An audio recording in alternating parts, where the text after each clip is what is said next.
Hey guys, so today we are going to talk about how to measure ketosis, meaning how do I know when I'm in a ketogenic state?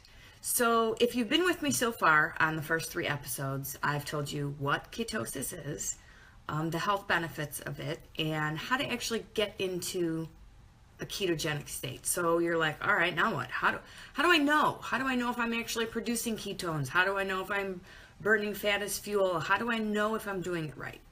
So this one's going to be short and sweet. It's more descriptive, I'm going to tell you right now, in my blog. So make sure you read that.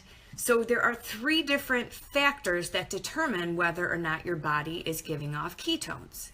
One is urine, the other is blood, and the third one is breath. So how do we measure that? Okay. And what's the most accurate? So first and foremost, everybody seems to use these keto sticks. Those are pretty much the cheapest, but they're not a good telltale factor. I use them, I do, but they're not the best telltale factor because it's only showing what's being excreted, and it's only showing one of the 3 factors that come out when you're in ketosis. So that is probably the cheapest way, and it will give you firsthand results as far as like right away if I'm in ketosis. So after a while, it's not going to work as accurate. Scientific reasons. Let me just double check here because I don't want to tell you the wrong name. So I cannot even pronounce it, but it will be in the blog, I promise. That comes out. Oh, here we go. Okay. So urine only measures one kind of keto, which is ACAC is what the short term is for it, where it fails to measure the most critical and predominantly utilized ketone, which is BHCH, I believe is what it's called. Don't quote me on that one, which that comes out in your blood. Okay, so that would be the next way of seeing, am I in a ketogenic state? So yeah, you'd actually have to prick your finger. So not a fan of that. Not really a huge fan of that myself. But, you know, if you are wanting to do that, they sell the meters in the store, you know, just the same thing you're using to check your sugar level with diabetes. However, it's a little more expensive than the keto sticks, okay?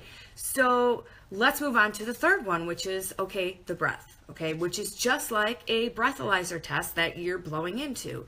And they're kind of trying to, as far as the fact that this is being introduced as like a new thing, which actually it's not a new thing. It's just that the funding is not provided for all the research that certain agencies want as far as the testings to be done. So there's not a whole lot of funding provided for ketogenic as far as health benefits, all this kind of stuff. So, you know, right now we're talking, there's one, I believe, one little breathalyzer for ketosis.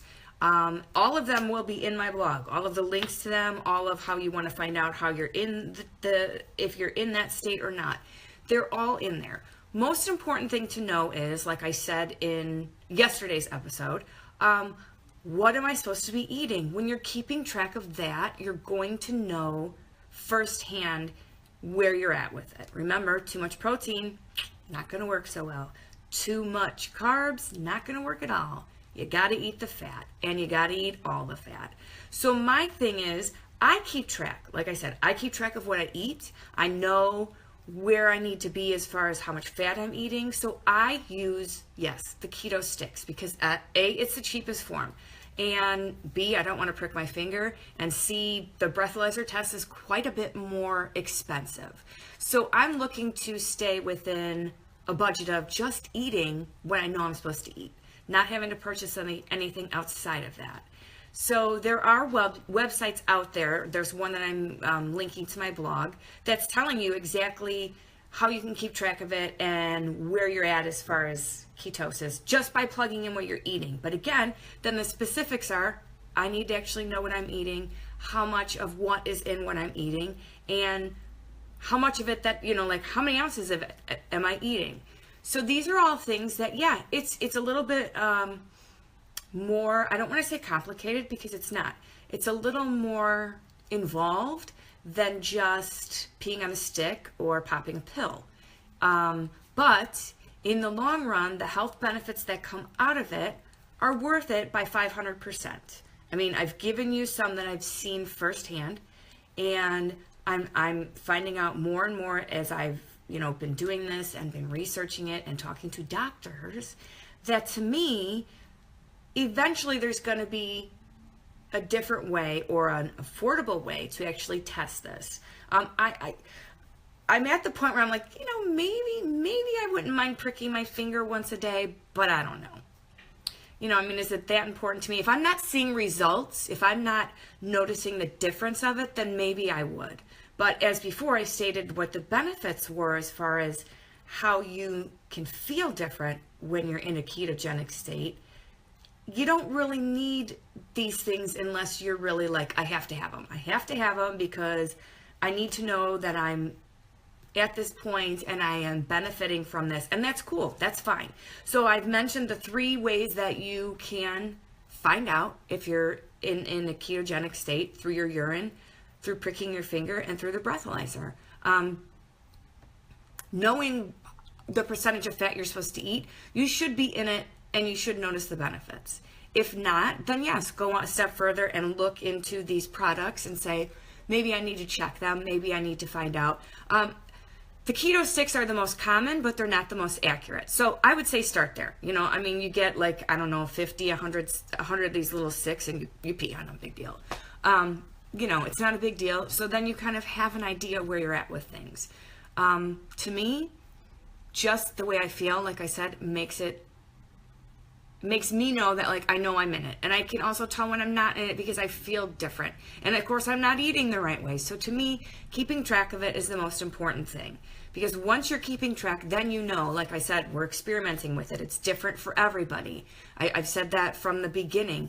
Once you know where your threshold is for your carbs, for your protein, more so carbs than anything, but the protein and the fat, once you know I can't go over 20 grams of carbs, or hey, I can do 100, then to me, that's how you're going to measure it. You're going to measure it better by experimenting with it. And because there is no telltale sign that you just get this little flag and says, hey, you're in a ketogenic state of metabolism. Awesome, way to go. You will get there when you're using the right formula, as I said, of the nutrients that you're supposed to have. Remember, carbs can be produced by your body, so they're not really an essential nutrient. Just make sure that you educate yourself. Like I said, this is something I'm reading. I've posted the book that I'm reading, that I've gotten all this information from. I actually have my tripod on another book, because it's really big, that I've been reading about it, that I read a couple months ago. And then years ago, I read other things about it. So I'm just sharing with you what I've read about it. Do your homework. I'm not in for a political battle of yes, it's right, or no, it's not right. I'm just wanting to educate you, and I want you to do your homework on it. So to me, measuring it is the least important of everything that I'm telling you. Yes, you want to know if you're in it, but as far as going out and purchasing all these crazy things, that's not the main thing. The main thing is what you're putting in your body, and the other main thing that you want to get out of it is the health benefits, okay? Because anything else that you're putting in your body to do this, you need to do your homework on. Anything you're using as far as, I'm not going there.